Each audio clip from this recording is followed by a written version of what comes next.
እንደዚህ አይነት አخبارዎች ጅኑ የሚያወራቸው ነገሮች አይታመንባቸው የሚታመኑ ነገሮች አይደሉም መተማመቶስ ስላለ ወይም ደግሞ ሲህር ያረጋባህ አካል ፉላን ስላለ እሱን መተማመቱ አምነን እኛ ሌላ ሰው ጋር እንትን ነገር የለም እኛ የሚጠበቅብን ሰውየው ጅንም ይሁን አይንናስ ሌሎችም በሽታዎችም ይሁኑ ቁርአን መድኃኒት ነው ተብሏል ባግባቡ ያን ቀርተን ማስለቀቅ ካለብን ዱዓ ያረግ እንዲለቅ ማድረግ ነው ከዛው እጪ እሱ ጅኑ ሊቀባጥርና ሊዋሽ ይችላል በአብዛኛው ሰዎችን ማጣላትና ስለዚህ ሰውን የሚጣላና የሰው ልጆችን ተነታኮለ የጅን መጥፎ መሆኑን ይሄው ራሱ አማኞችን ማስቸግርና መተናኮሉ አንድ ምልክት ነው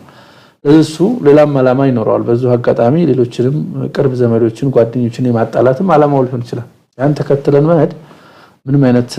ሸሪዓዊ መሰረት የሌለው ነገር እየሰራን ያለው zulmም ሊሆን ይችላል ሱነተኛ መሆኑ ምናቀበት ነገር የለም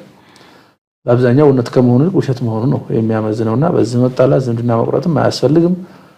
መልቀቅ ካለበት እንዲለቅ አድርገን ቁርአኑን በደንብ ቀርተን ባግባቡ ጠንከር አድርገን ይዘን ሩቃውን እየቀራን በሽታው እንዲለቀው ማድረግ ላይ ብቻ ነው መስራት ያለብን እዛው ጭገሊናው አለ እንደዚህ ብሏል ፉላን ነው ብሏል እንደዚህ ብለን ሰውየው በሌለበት ምናልባትም ሰውየውን እየወነጀል ነው እንዳይሆን ያስፈራል ይሄ እንዳይሆን ነገር በዚህ በጅን መረጃዎች ወይም ደግሞ የታመመ ሰው ባወራቸው ወሬዎች የሚመሰረቱ ሸሪዓዎችና የሰው ጋር እንትን ምላቸው ነገሮች አግባቡ ፍጹም ተቀባይነት የላቸው